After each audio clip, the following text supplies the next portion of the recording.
Hello there friends, my name is Rachel Giannis Middle. Gilbert and Sullivan is my middle name and my middle name is my last name. And I am here today on behalf of Four Bear Theatre to explore the magic of the Gilbert and Sullivan operas by, very pedantically, ranking every element of them.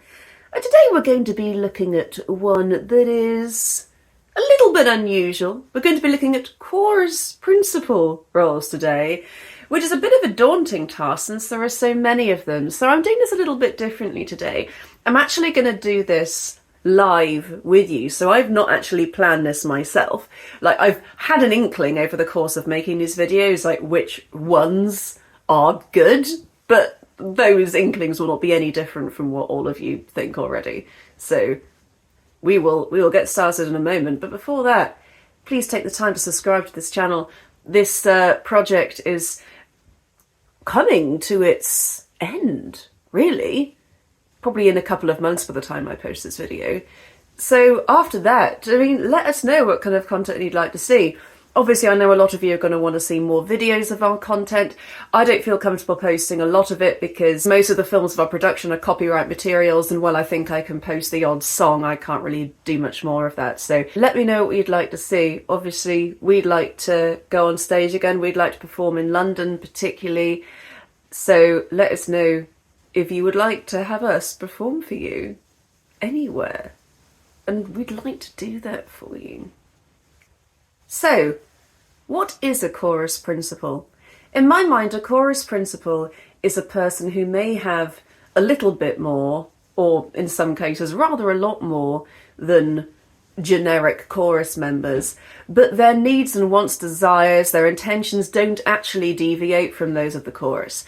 That's why people like Lady Angela, Lady Sophia, I did not consider to be chorus principals, because there is a scene in which they appear without the chorus, whereas people like Edith, Kate, Celia, Leila, to name but four, although they have rather a lot to do, their needs and wants never deviate from that of the chorus as a whole, and whenever they are acting as the voice of the chorus. So while these are great parts for actors, in themselves, there's not so much you can do with them. So when I'm judging them today, I'm not really going to be doing too much in the way of parameters, because for me, none of these characters have a particular narrative importance, and we can all sit here clinically and calculate exactly how much solo material they've all got. Or I could do something that I owned and once before with Will. You can see actually the recits are still up on the wall. I'm actually in the process of editing that video still. I'm going to publish that probably this Saturday. It is Wednesday today. So then I can finally take those down, because they've got the little numbers on that say which ones come first in each tier. As you can see, we've lost the D. I don't know where the D's gone. It's not terribly important. So as we can see, or as I can see, because I'm the one looking at my computer, there are, gosh, let's count these. There's no easy way of counting these. Oh, I've got James on there twice. Obviously, I really like James. You know what? There's so many that I actually can't even count them. So what I'm going to do is, I'm going to move, first of all, quickly through them all and just give them a rough category. These rough categories will be ones which are really quite good and have rather a lot to do, which are quite prominent. There'll be ones which maybe have slightly less, or perhaps they are relatively prominent, but they have no solo singing. Because there are some here that you could argue are not chorus principals, because their needs, wants, desires do deviate from the chorus, but they have no solo singing material, and for that reason I have just put them in here. Things like Preposterous and Stupid Ass, and Mr. Bunthorne's Solicitor as well, which is actually silent. But I've counted those as chorus principals for the sake of this video. So perhaps I should have called them something different, but chorus principals is as good as any. So there'll be the first category, like the main category of pretty good ones. There'll be those which actually do have some good material, but just not very much. And there'll be some that either have just like one line of dialogue or no dialogue at all. And then there'll be some which literally do nothing. And that'll be the last category. So I'm going to roughly kind of divide them into categories now as I'm talking to you. So we have Timidon. I would say Timidon falls in, I mean, let's loosely put him into the first category, because actually he does have rather a lot of material compared to some of these. So I'm going to loosely put Timidon in that first category. Tipsion, however, I am going to put in the second category. Even though he has no solo material, what he does have actually does give the actor the scope for quite a lot of stuff. And the same with Preposterous, actually. Stupidus, not so much. I'm going to put Stupidus in that third category. Simon... You see, Simon, I actually might put in the same category as Tipsion and Preposterous, because he actually does have that really lovely section with Thespis in the court scene. And Prettier, I'm going to do the same with that. Anyone that I really feel makes an impact, I'm going to give at least the second category.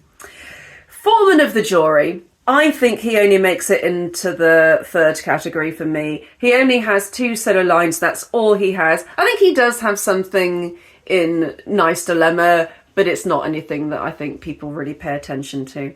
Now, Bill Bobstay, the boatswain's mate. I'm going to put him right in that top category. I'm rather thinking he will do relatively well. Bob Becket, the carpenter, I'm going to put straight into that third category. Apart from the trio, that's all he does. Edith, again, straight into the first category, and the same with Kate. Isabel... Now, Isabel's a tough one. I am going to put her into the third category, even though I do love the fact that she has a line about mermaids. Is it the line about mermaids she has? I'm going to fact check that one for you once I'm talking about them individually. Samuel, straight into the first category. What a great part. Lady Ella, I'm going to put her into the second category. I think that even though she does make an impact, it's not as huge as someone like Samuel or Kate or Edith. And Celia and Leila, I'm going to put straight into the first category. They are awesome parts. So Fleeta, I'm going to put in that third category because I really do like her line. Same as Saccharissa. Whereas, and Chloe, I do really like her one line that she has. Whereas Ada, she literally only has one line, so I'm putting her into that third category. Zorah, I'm going to put into the second category. She has enough that I think warrants that. Whereas Ruth, I'm going to put into that third category. She has literally just the one line. Now, Sir Rupert, the part that my boyfriend just played very, very well, I'm going to put only into that third category, I think. He has no solo material, and his lines are often cut from some versions. Even though he does have the fallacy, somewhere I fancy, it's not terribly good, is it? Now, with the assumption that I'm going to have to fact check this when I go through each one individually, but I'm assuming that Sir Jasper, Sir Lionel, Sir Conrad, Sir Desmond, Sir Gilbert and Sir Mervyn all have at least one line. So for the moment, I'm just going to give them all that third category mark, but I may change my mind about that. First Yeoman, I'm going to do the same with, but Second Yeoman, I am going to put into the second category because he does have that wonderful solo. I must admit that the time that I directed Yeoman of the Guard, I actually did give the Second Yeoman solo to Sergeant Merrill. This is because, even though, in retrospect, actually I had an amazing person playing Second Yeoman. I had Adam Brown, who then played my Giuseppe the year after that. So I had an amazing person playing that part, but I had just always planned to have Merrill sing this because I am so fastidious about that part in the opening Tarot Warders number, sung just to an utterly expert standard. And I think had I known I was going to have somebody so good, I may have decided differently.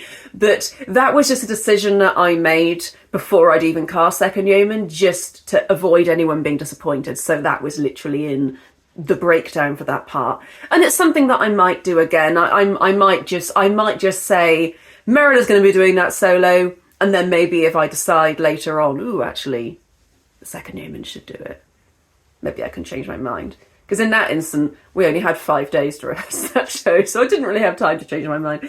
But Sam, who we had doing it, was excellent, so I'm glad he did it.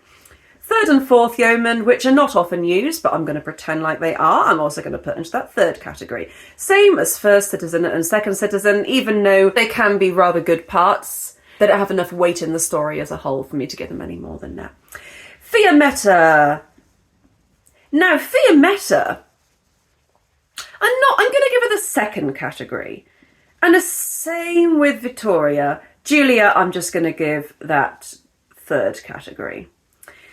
Francesco, Annibale, Antonio. You see, Antonio, I'm actually going to give Antonio the first category just because his solo is just such a banger. And then Francesco, Annibale. Oh, that is tough. Francesco, Annibale. They don't really have too much material. I'm going to put them into the third category along with Giorgio. Now, Salata and Melini, I'm going to put into that third category. But Phylla, I'm actually going to put into the second category because, like, just a little bit like Second Yeoman, that one solo she has is so good that I actually do think it warrants that. Calyx, which is a part that Will and I actually cut from the dialogue video that I did, so I don't really see Calyx as anything, but I will put him in the third category. Viscount Mentone. Now, Viscount Mentone actually does have some lines, so I'm going to put him in the third category. Ben Hashbaz, the costumier. I'm actually going to put him into the second category. Olga, Gretchen, Bertha, Elsa, they all go into that. I'm actually going to put them into the second category because, again, their part singing is just so glorious. So I'm going to put them in there. Martha, though, is going to go in the third category. Sorry, Martha. Now, here we come to all these silent parts. Tom Tucker, the midshipmate. I don't know who that is. I'm going to put that into the bottom category. Same as the Serjeant of Marines. Who is the Serjeant of Marines? It's spelt with a J. Who is this? Who is he? Or she. Could be a she, who knows? But I'm going to put that one also in that bottom category. Same as James. I'm going to fact check this when I discuss the bottom category, but I don't believe James actually does anything. I think James was maybe something for the first night that was then no longer used, but I'm going to check that in the Bradley. Mr. Bunthorne Solicitor, I am actually going to put into the third category, because even though he doesn't have anything, at least he has some kind of presence, and the same with the headsman and the Duke of Riviera. At least they get to do some acting. So there we go. Actually, the vast majority of people have ended up in that third category. So what we're going to do now is we're going to discuss each category in turn and rank people within those. So after doing a little bit of research with the Bradley, I have yielded absolutely no results for the Sergeant of Marines and James. And I know I didn't dream James, because I know that, like, some people do actually have a James and give him some of Samuel's material. But Sergeant of Marines is somebody that I'm actually not even sure where I found evidence of this person's existence. I'm now starting to question everything. I imagine that Will probably tell me about him. The difference between me and Will sometimes is that he really does have the patience and the obsessive knowledge to, like, really go into detail about these tiny, tiny things. I think that rivals even my own when it comes to trying to find out who the Sergeant of Marines is. I'm going to try a little bit longer. So a quick Google search result has yielded that somebody called Harry Millens played the Sergeant of Marines in HMS Pinafore in 1914. And someone called Emmett Douglas played him in 1926. So this is obviously a part that does exist. Ah, and here we go, yet more research. Mr. H. James. Yes, Kitty. 1897. Mr. H. James appeared on tour with D'Oyly Carte Opera Company E as the Sergeant of Marines in HMS Pinafore, a non-singing part. So clearly this was something. This was a part that did something. I'm going to see if I can find out any more about this. So I found yet another person that played the Sergeant of Marines. This is someone who played it in the original production. Frank Talbot. He was in the opening night cast. He also played, let's see. Oh, he also played the foreman of the jury in Trial by Jury. And he filled in for occasion for Richard Temple as Dick Deadeye in June 1878. So that's pretty cool. So it's clear that it was a part, but it was a silent part. So yeah, I'm glad that I found out that this part exists. But I think that considering that I know certainly that people have made something of that Tom Tucker midshipmate part. I know the recent E&O production of HMS Pinafore had like a really little boy doing some interesting things, and I guess he was Tom Tucker, and he apparently got a really good applause. So I think there is something you can do with that. So I think the Serjeant of Marines is probably less of a prominent part than this midshipmate gentleman. So from what I can see, James was in the Paignton cast.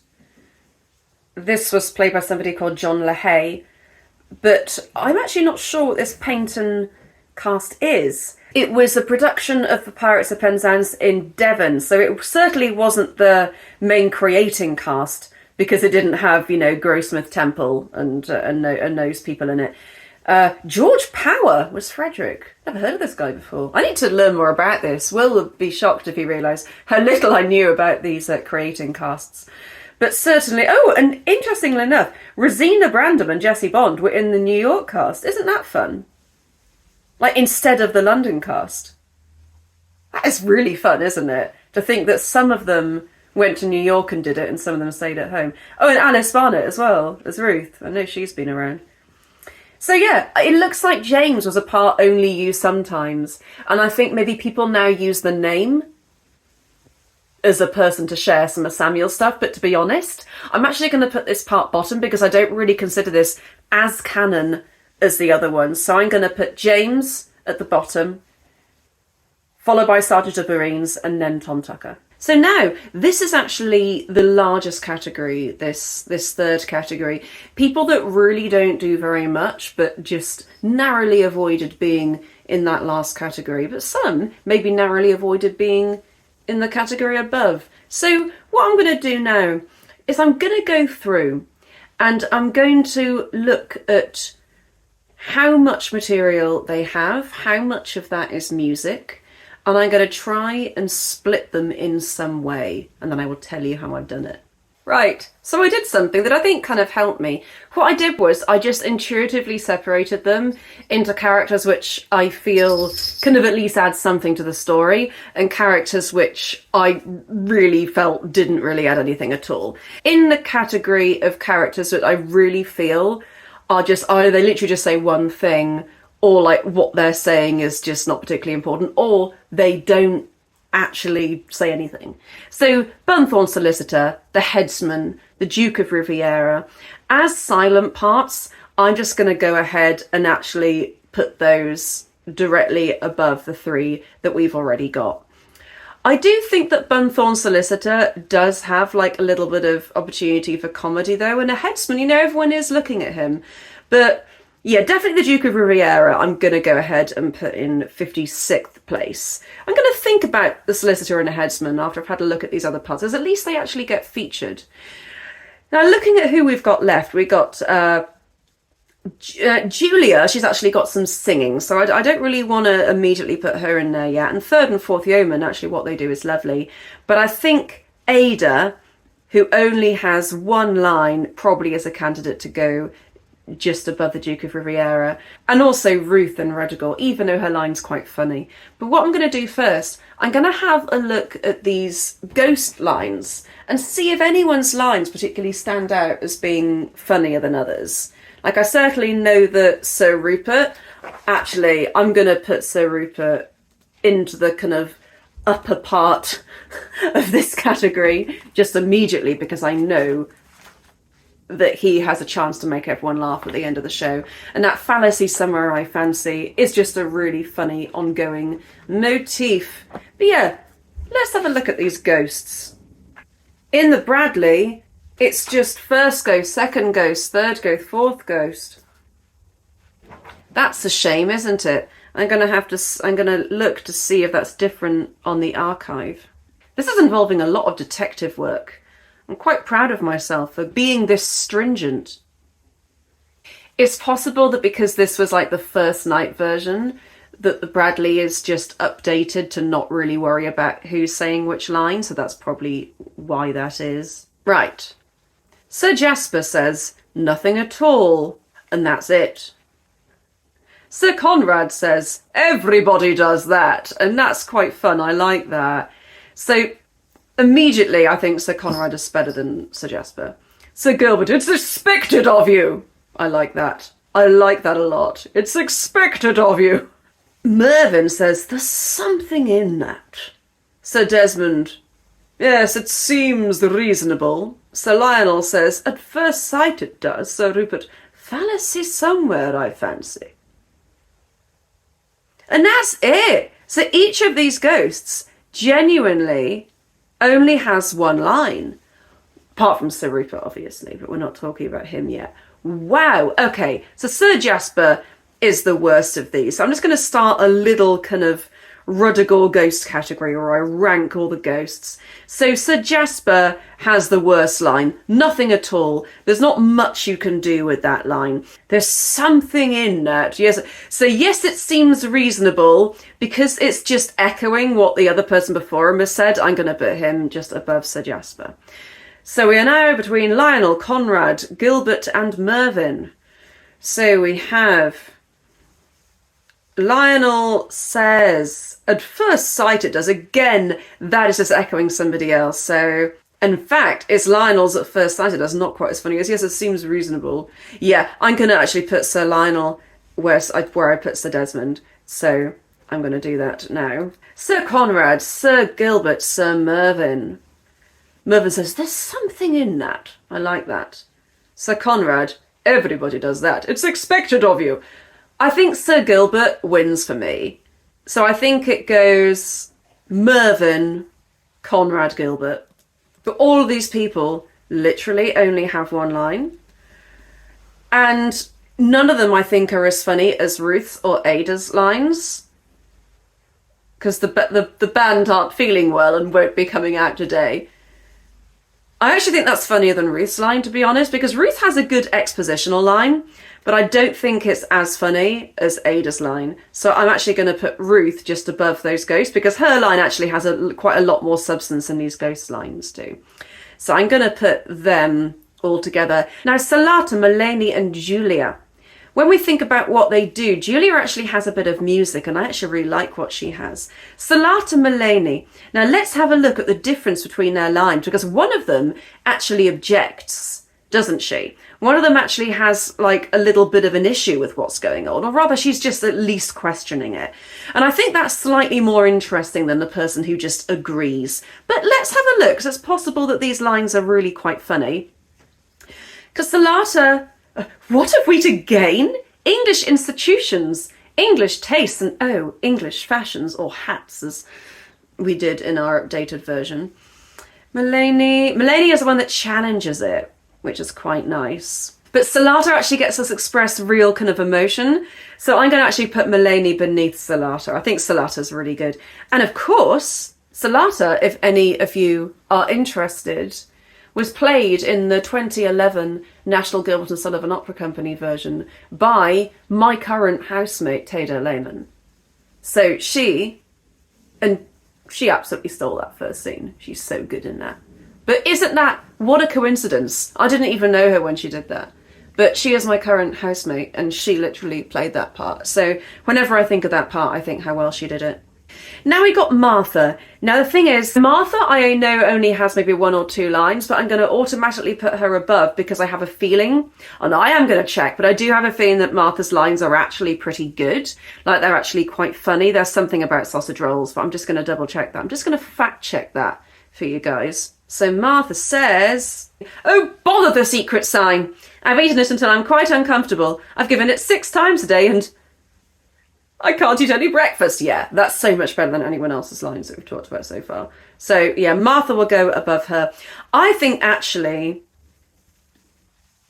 yeah, I think Julia in the Gondoliers still goes above Martha Because even though Martha gets that fun line, I do think, I mean, these are comic operas, so I do think the ones that actually have singing probably do get a slight amount of precedence. The question is, where do Bunthorne's solicitor and the headsman fit amongst this?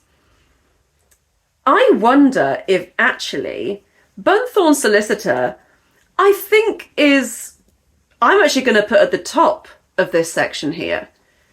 And the headsman I'm going to put between Ada and Ruth.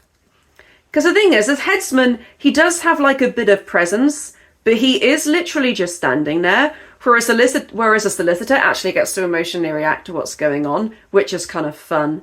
In fact, I'm actually thinking I may have put him in the wrong category, so I'm actually going to put him back in the top half of this category for now, and I'm going to say that third and fourth yeoman are going to go just above Julia. Yeah,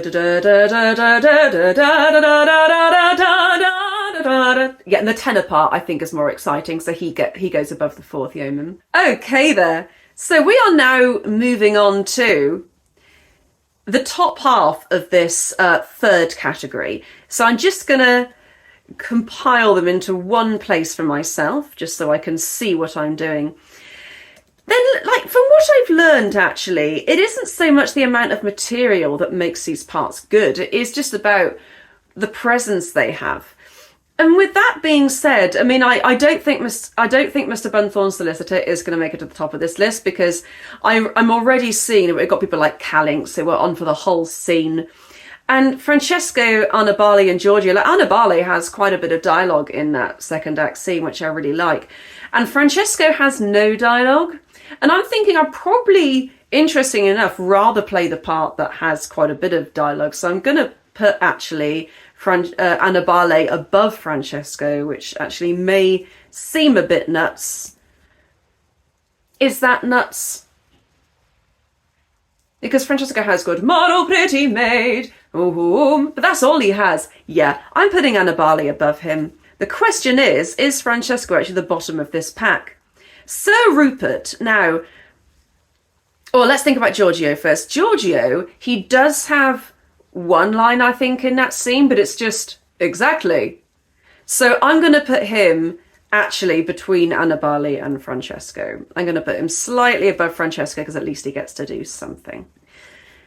Now, Viscount Mentone, he actually does have a couple of... Oh, you know what? I actually may have made a mistake here, because I think possibly the Duke of Riviera does have a line. I'm just going to go back and check that, and then I may be moving the Duke of Riviera up, because I know I didn't think he had a line. I thought one of them was silent, but certainly one of them does at least. So let's just check that. Okay, so Viscount Mentone says, "Blessed if I know. It's wrote here. Yes, Viscount Mentone. Mentone." But the Duke of Riviera is just told to be affable, which actually in itself is really funny. But those two, I mean, actually neither of them deserve to be above Francesco. I'm actually going to put him just above Ada. I actually didn't realise how little he had. The trouble is, in the production that I did with Forbear Theatre, Rowley and Will, so Rowley was playing the costumier and Will was playing Viscount Mentone, and they had a little back and forth, and that made me think that the part of Viscount Mentone was actually way bigger than he was. But he's actually really not great. So that means that the scores are now shifted slightly, but I will give you all of them at the end anyway. We have currently here, so Calinx, I'm thinking that he has quite a lot of lines, and the Foreman of the Jury, he is quite prominent all the way through, because he's just there and he does have a line and nice dilemma. So I'm going to loosely think that he may end up at the top. Mr. Bunthorne's solicitor, he doesn't get as high a mark as Calinx or Sir Rupert, I don't think. I'm going to put Calinx, I think, at the top of this category, because he is actually on for a whole scene. And I'm going to put Sir Rupert just below him. The reason Sir Rupert is so good is because he does actually have that fallacy somewhere, I fancy. And then at the end, it's fallacy somewhere. So I think Sir Rupert actually does have this presence, especially when you do the whole ending scene with the ghost coming back, which I think you people should just do. Why not? Who cares about the bucks and blades? have the ghost come back.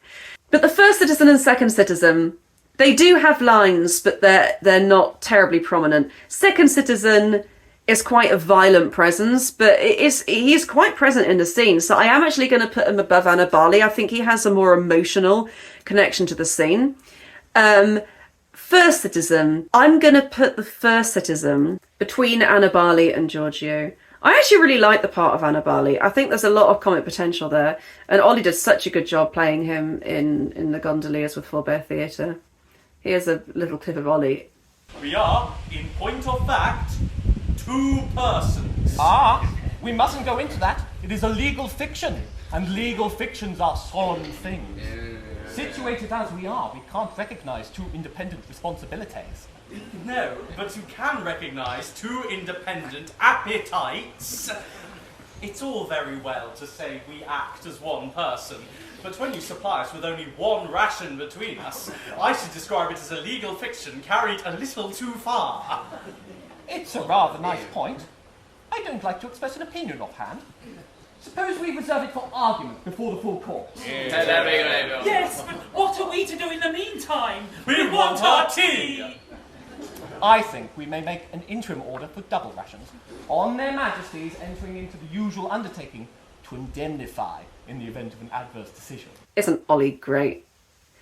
Now, Mr. Bunthorne's solicitor, I'm going to put in that gap between Sir Rupert and the second citizen. I actually think that the solicitor, he's quite prominent for quite a while in the Act 1 finale, and he gets the opportunity. Like, that's a great cameo part. Like, if you're, if maybe you didn't have time to come to rehearsals, but the company's like, oh, will you come and be the solicitor? Oh my God, do it. It's such a great part. So with this category, I started off trying to separate, like, which ones just had words and which ones had both words and music and which ones just had music. But I realised that actually really wasn't a very good way of doing it. I found that some of those people that don't have music are actually still like really great and funny parts. What I am going to do is I'm going to just use some intuition here, and I can always move this around, but just maybe take out some parts that I think are going to be really near the top because they just have like this certain magic that I don't think the others do. Lady Ella, I think, probably is going to win this category. I actually cannot see anyone else on this list who has the same kind of balance of material, both spoken and sung, and also like an emotional connection to the material that she's delivering. So I think that she automatically goes into that top spot, but I've not decided completely yet. When we look at the other parts, the ones that kind of stand out to me as being parts that people would remember. I'm also looking at Ben Hashbaz, the costumier. I'm going to put him beneath Lady Ella for now, because I think the costumier, he really stands out as like a very funny, interesting part. The costumier just has such an emotional connection to this scene.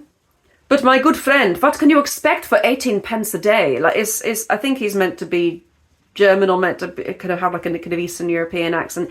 Actually, looking at the picture, I'm actually worried that that accent's a little bit anti-Semitic, so probably I wouldn't really use that.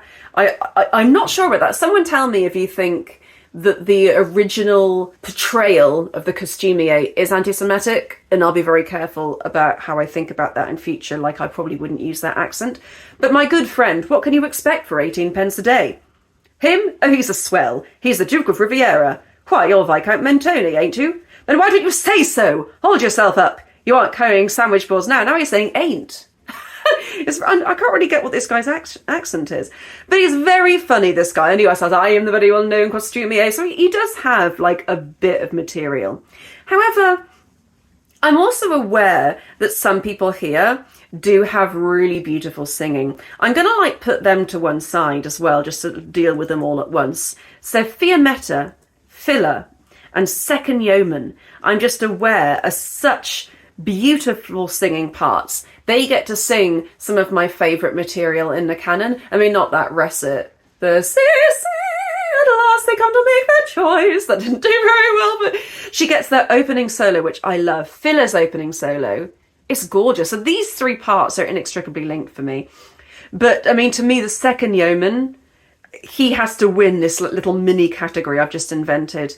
And I think Phylla comes second, actually, because even though Fiametta has a lot more material, a lot more musical material than Phylla, that opening, I mean, is that fair? No, because Fiametta also gets the "here we are at risk of our lives." So I am going to put Fiametta in second place in that little category there. Then Phylla will go after Fiametta. Then, however, I am though going to put Vittoria beneath Phylla, because I don't think that Vittoria's material makes up for not having that opening solo. Now, Olga, Gretchen, Bertha and Elsa, they all are in roughly the same category for me, because what makes those parts so good is that you get to sing in that absolutely stunning 4-part harmony, and they get their little solos in the opening, and they get some pretty funny lines. Let's look at some of these lines. Gretchen says, "Oh, I should like to pull his Grand Ducal ears for him, that I should. He's the meanest, the cruelest, the most spiteful little ape in Christendom." Olga, "Well, we shall soon be freed from his tyranny. Tomorrow the despot is to be dethroned." And she also says, "Don't be absurd, we're all in it." We're all tiled here. I've never heard that line done. I think that's usually cut. So Gretchen and Olga get some pretty good material. Bertha, "Oh, it's so unwholesome. Why, we should all be as yellow as frogs if it wasn't for the makeup." Wow, so Olga actually has quite a lot to say. Gretchen, "Oh, it's quite clear he knows how to rule a Grand Duchy." So, as far as I can tell, Elsa doesn't seem to have any lines. Did I get that right? I'm going to just double check that in the first scene. I actually can't see Elsa having any lines. Interesting. So Elsa definitely goes at the bottom of that group of people then, since she doesn't have any lines. And then Olga just seems to have more lines than everyone, and then Gretchen below her, and then Bertha. So I'm going to arrange them like that. And actually, I do know that in the finale, in the Act 1 finale section, 2 of them have longer sections than the others. So I'm just going to double check that as well to see if that changes anything for me. And where it says Lisa in your scores, that is just Elsa. That is an error. An error? What error?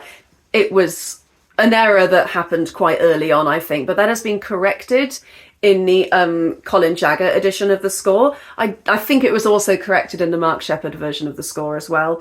So that Lisa who sings "Though Malcontents Abuse You," that is Elsa. That shouldn't be Lisa singing, unless you're me and you've only got 8 people in your Grand Duke, then you may as well give it to Lisa. So Gretchen is, "My lord, can you farewell a pleasant journey very to your convenience, and in yonder cemetery, the Malcontents Abuse You." Yeah, so actually, it's Elsa and Gretchen that have the most to do in that section. And I actually think, for me, that bumps Gretchen above Olga, because she gets to sing double what Olga sings in that section, and it's a much more prominent bit to sing. So I'm actually going to put Gretchen, I'm going to go Gretchen, Olga, Bertha, Elsa. The question is, then we have 3 characters that all have lines, and they're quite good lines too. Fleeta, Saccharissa, Chloe. Fleeta says, "Oh, why not summon her and ask her?" In fact, Fleeta has some quite interesting lines. She also has, and then you'd have to execute us all. So Fleeta does have some quite funny lines. Saccharissa, Chloe. I would still rather play any of those 4 Grand Duke ladies than I would Fleeta, Saccharissa or Chloe. But I'm going to put them in that order. Fleeta, Saccharissa and Chloe beneath those 4 Grand Duke girls, Gretchen, Olga, Bertha and Elsa. Then we have Zorah. Where do we think Zorah goes? Because Zorah does have a nice opening solo. Is it as pretty as Fiametta's or Phylla's? No, I wouldn't have thought so. So I think Zorah is actually a better role than Fiametta. Is she a better role than a Second Yeoman? I think so. Zorah gets to properly lead this chorus, and she is very prominent all the way through. She gets a couple of solo lines in the Act 1 finale as well. She gets, "Oh, isn't it worth it?" which is hard to sing, by the way. And she also gets the top line of that lovely trio, "Oh, happy the blossom that blooms on the lea." So she gets a couple of things to do there, and she has some quite funny lines. But who cursed him? Not you, I trust. And Oh, and there's old Adam. He loves you with all the frenzy of a boy of 14. So she gets some interesting stuff to do. In fact, I would go as far as to say that actually Zorah is better than Ben Hashbaz. So I'm going to put Zorah above the costumier. Maybe the costumier. I'm going to put the costumier to one side. I really can't decide where he goes.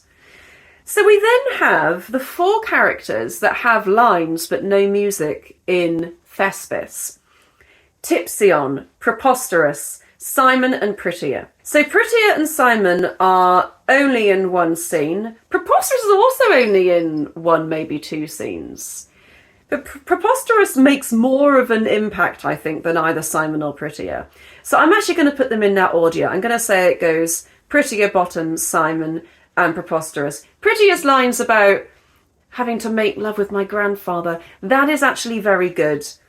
Simon's lines are also great, but Tipsion, he appears again in the court scene, so he automatically goes above them. So he is in a different category altogether. I think Tipsion's a really great part. I think he's really fun. Especially if you take my advice and play him like he actually is sober. I think that just dryness, for want of a better word, is actually really, really funny. That, no, you saved me, my saviour.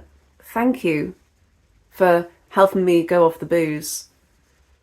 Because, yeah, this time a week ago I was, like, cartwheeling around all over the place, like the absolute life and soul of every party. Which probably would have been a lot more entertaining to watch on stage, but now I'm just this very kind of put together, quite normal person. So I find that hilarious. I don't know about anyone else, but I would definitely put him. Would I put Tipsion above Ben Hashbaz? You know what? Yeah. Yeah, actually. Yeah. Now, the question is, do any of these, Gretchen, Olga, Bertha, Elsa, do any of them go above Zorah? And actually no, because the fact that there are so many of them, I think kind of lessens their impact. So I'm thinking that when I look at this, I've got my little, this is the hardest bit to do actually. We have Lady Ella, then we have Zorah, which I'm happy with. Do we put Tipsion and Ben Hashbaz after them? We've also got Second Yeoman, who does leave such an impact. I think Second Yeoman and Fiametta, with the beautiful music they get to sing, deserve to be higher than Tipsion and the costumier. I do think they deserve to be higher. But then we've also got these Gretchen, Olga, Bertha, Elsa. Gretchen, she has quite a bit of music, but she's part of a quartet. And the thing is, Tipsion and the costumier, I think they're more interesting. So I'm going to put them beneath. Then we've got Phylla and her beautiful solo. If you gave me the choice to play Phylla and Utopia Limited or one of the Grand Duke girls, that is tough. That is really tough. That is genuinely quite a difficult choice. Gretchen, Olga, Bertha, Elsa, I'm going to put them next. And then I'm going to put Phylla and Vittoria. Would I rather play Fleeter or Preposterous? Fleeter, I think, then Preposterous. Then we have left Saccharissa and Chloe and Simon and Prettier. I'm actually going to put Prettier above Simon because actually that is really funny what she says. So I'm going to put Prettier, Simon, Saccharissa and Chloe. They've all got relatively funny lines, but Prettier and Simon just make, for me, more of an impact. So guys, what I've done is I've actually missed a few from the third category. So rather than try and re-edit the video, I'm not going to do that because I think that would just be confusing for the scores I've already said. I think you'd just be confused in the edit. So the ones I forgot about were Bob Becket, the carpenter, Isabel, First Yeoman and Stupidas. Now Stupidas, let's examine him first. So I know that he has only 1 or 2 lines, but does actually make somewhat of an impact, and is kind of vaguely queer-coded as well, which I think is pretty cool. Stupidas, is he a better part than the Second Citizen? So the Second Citizen probably makes like roughly the same contribution to the scene as Stupidas. So is he between Annabale and Second Citizen, or is he between Second Citizen and Mr. Bunthorne's solicitor? Would I prefer to play Stupidas than Mr. Bunthorne's solicitor. And actually, I think I would. But would I prefer to play them Sir Rupert? Probably not, because Sir Rupert has a little bit of a thread throughout the whole story. Her stupidass doesn't really appear after that. So I'm going to put stupidass in 34th place between Sir Rupert and Mr. Bunthorne's solicitor. And then we have First Yeoman. So the First Yeoman has that really lovely bit, than us in a battle. But actually, if you're including the third and the fourth yeoman, he actually doesn't have any more material than the third yeoman does. But just for the sake of clarity, and because he's the one that sings first, so it's probably a bit more punchy, I'm going to put him just above the third yeoman. And then we have Isabel. You see, Isabel, I'm going to fact check what her lines actually are. I've actually played Isabel. I played Isabel for Forbear Theatre. Don't you know? In Ettington, this was our 2020 COVID performance. So if you look at our behind the scenes of the Pirates of Penzance video, I was playing Isabel in that production. And I also included one of Isabel's lines when I was playing the Middle Maid in the Mikado for Savoynet. I went, "It's the very place for mermaids." But I actually think that may be Edith's line, which is why we're going to look now and see exactly which line she does have. Isabel says, "Oh, he will be here presently. Remember, poor Papa is not as young as we are, and we came over a rather difficult country." So she says that. And she does say, "Except the mermaids. It's the very place for mermaids." Those are some really good lines. So I am going to say that Isabel, she's probably not as good as Prettier, because Prettier has more of a presence in that scene. But she's definitely better than Saccharissa. Is she better than Simon, though? Father Time? I don't think so. Or do I think so? I think she is. I think Isabel is a more iconic part than Simon, so I'm going to put her there. Which is interesting, because that actually moves her up into the next category. Because I hadn't realised how good Isabel's lines were. She actually has the line, "Except for mermaids, it is the very place for mermaids." So it's a good thing that I realised that.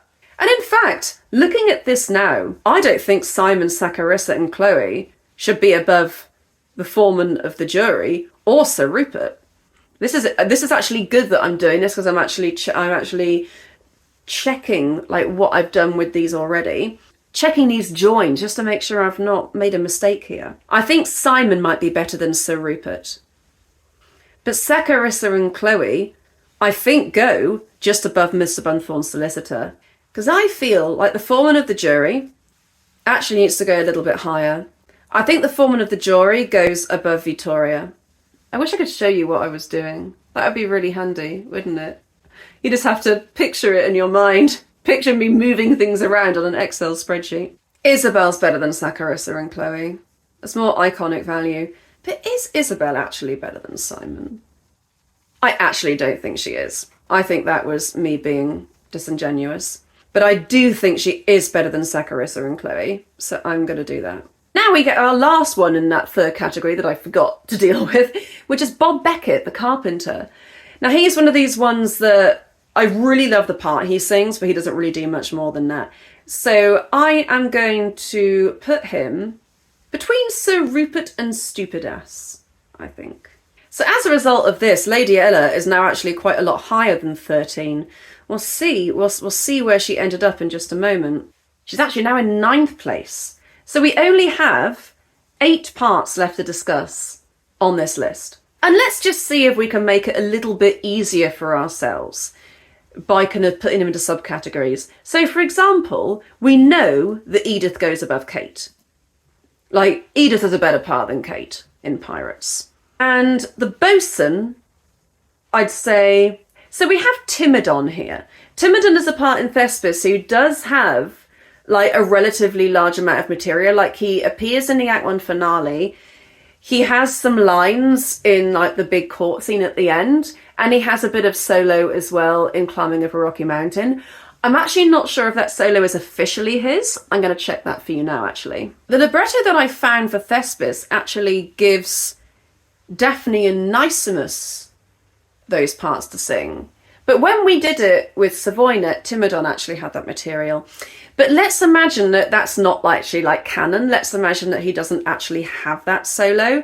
And that, I think, would probably put him beneath Kate, because I don't think that what he has in the terms of material beats what Kate has. Remember, Kate has that wonderful "Far away from toil and care," which, funnily enough, is actually the part that we gave to Timidon when we did it with Savoyna. But still, she gets some lovely lines. Kate just, to me, is a more prominent part of the story than Timidon is in Thespis. And I've also put Antonio, like, relatively at the bottom of this category. In fact, he may actually end up coming beneath Lady Ella. I'm going to have a look at that and maybe have a fiddle with that, because he isn't really like an emotional part of this story. Like, he doesn't really make any changes to it. Like, nothing really kind of happens as a result of his interaction. Whereas Lady Ella does really seem to kind of drive the story while she's there. Like, she's the one that's, although Mr. Bunthorne used to read us a poem of his every day, you know. So I think that what I have so far is Edith, and then I put the bosun after Edith. I think that's fair. So the bosun is between Edith and Kate. What Edith has that Kate doesn't is she has that really lovely bit at the end in the Act 2 finale where she's harmonising Mabel. I don't know how that goes. I've never actually played Edith, so I'd have to learn that if I were to do it, but it sounds so beautiful. And of course, she gets the solo in Foreman, which is, I mean, when I've done that as Mabel, it is the most fun I get from being Mabel. That is like literally my favourite part of the show, to sing as Mabel. And Edith has a "Go and do your best endeavour, and before the links we sever." Oh, it's so good. Samuel, though, is Samuel a better part than Edith? Is Samuel a better part than the bosun? Samuel's a better part than the bosun. He's really very much part of the story. I'm actually, though, going to put Samuel beneath Edith, because the thing is, Edith's Foreman solo is just so utterly epic. And Samuel doesn't have anything like that. He's got a really cool solo in Cat Like Tread, "Here's your crowbar," but it's not emotionally charged, whereas Edith's really is. And Samuel, he gets to sing "An Orphan Boy" as a harmony with the Pirate King. But that's, you know, as a duet. So I think that's right. I think it goes Edith, Samuel. But then Celia and Leila. I mean, my God, these are some brilliant parts. So they sing each a solo in the opening. They sing Iolanthe, like the word Iolanthe in the invocation. They have loads of lines. They sing quite a bit in the Act 1 finale. "When next our houses do assemble, you will tremble. Our wrath when gentlemen offend us is tremendous." They also get to sing "In vain to us you plead," which is amazing. And they get to come on and, like, stop the Fairy Queen from killing everyone. The question is, how on earth are we going to decide which of these two is the better one? My inkling is that Leila is the better one, just thinking of that solo. Celia says, "It's all very well, but since the Queen banished Iolanthe, Iolanthe was left in Zola Fairyland. Fine, something awful, she married a mortal. Injudicious, it strikes at the whole of the fairy system. That penal sentence of penal servitude on her head. Think of the damp, and her chest was always delicate." That's a nice line of Leila's. Celia, "Then why not forgive her? 25 years, that's a long time." And Leila says she certainly did surprising things. So yeah, Leila now even more has the edge, I think. The next scene, Leila says, 24? No one to look at you would think you had a son of 24. But that's one of the advantages of growing immortal, of being immortal. We never grow old. Is he pretty? I like that. Celia just says, "A mere shepherd and he half a fairy." It seems to me that Leila does seem to have the better lines here. Leila says, "Your fairyhood doesn't seem to have done you much good." Then we're going to move on to the scene before "In vain to us you plead." Leila says, "Charming persons, are they not?" Celia, "Oh, this is a good line. For self-contained dignity, combined with airy condescension, give me a British representative peer." But then Leila says, "But we can't stop him now. Aren't they lovely? Oh, why did you go and defy us, you great geese?" Yeah, I think it's Leila. Just going to double check this last scene just to make sure there's nothing in the last scene that flips Celia. Oh, and Leila also says, hold. She's the one that's obviously, yeah, Leila's a slightly better part than Celia, I think. And I think that means that we have a list. Lady Ella goes above Timidon and Antonio for me. But I think Timidon goes above Zorah.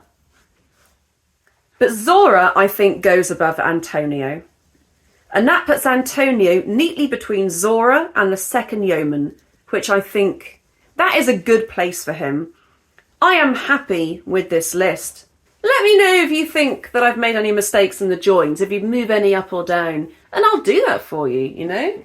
Won't we, Daenerys? We will act fairly. We will act according to what the comments say. Like, if I get enough comments to say, oh, you shouldn't have put this part so low or so high, I will listen to you. So in 59th place we have James. In 58th place we have the Serjeant of Marines. In 57th place we have Tom Tucker, the midshipmate. In 56, Duke of Riviera. 55, Sir Jasper. 54, Sir Lionel. 53, Sir Desmond. 52, Sir Mervyn. 51, Sir Conrad. 50, Sir Gilbert. 49, Ruth. 48, the headsman. 47, Ada. 46, Viscount Mentone. 45, Mulaney. 44, Salata. 43, Martha. 42, Julia. 41, Fourth Yeoman. 40, Third Yeoman. 39, First Yeoman. 38, Francesco. 37, Giorgio. 36, First Citizen. 35, Annabale. 34, Second Citizen. 33, Mr. Bunthorne, Solicitor. 32, Stupidass. 31, Bob Becket, the Carpenter. 30, Sir Rupert. 29, Calinx. 28, Chloe. 27, Saccharissa. 26, Isabel. 25, Simon, Father Time. 24, Prettier. 23, Preposterous. 22, Fleeter. 21, Vittoria. 20, the Foreman of the Jury. 19, Phylla. 18, Elsa. 17, Bertha. 16, Olga. 15, Gretchen. 14, Ben Hashbaz, the costumier. 13th, Tipsion. 12th, Fiametta. 11th, Second Yeoman. 10th, Antonio. 9th, Zorah. 8th, Timidon. 7th, Lady Ella. 6th, Kate. 5th, Bill Bobstay, the boatswain. 4, Samuel. 3rd, Edith. 2nd, Celia. And 1st place is Leila, the best chorus principal role in the canon. Do you agree? Do you disagree? Do you want to tell me how beautiful Daenerys is? Isn't Daenerys the most beautiful and gentle cat you've ever seen? Listen. That's a nice purr, Daenerys. She's such a good girl. I mean, honestly, just look at this girl. If you like this video, please subscribe to the channel. Please like this video. This one was a little bit of fun. These roles are not going to feature very highly in my rundown of every single role in the canon. It is possible, though, that some of those top ones may actually overlap with some of the bottom parts, like the very deaf old man from The Sorcerer, for example, or Kate from the Yeoman of the Guard. We may actually have some overlap with the top of this list and the bottom of some of the other lists that we've got. And now I can start putting all that together. I have now ranked every single role in the Gilbert and Sullivan operas, so the final ultimate list of every role will not come around for a while, but you can now look forward to that one. As ever, thank you very much for watching this video. I really hope you enjoyed it, and I am going to go and play with Daenerys.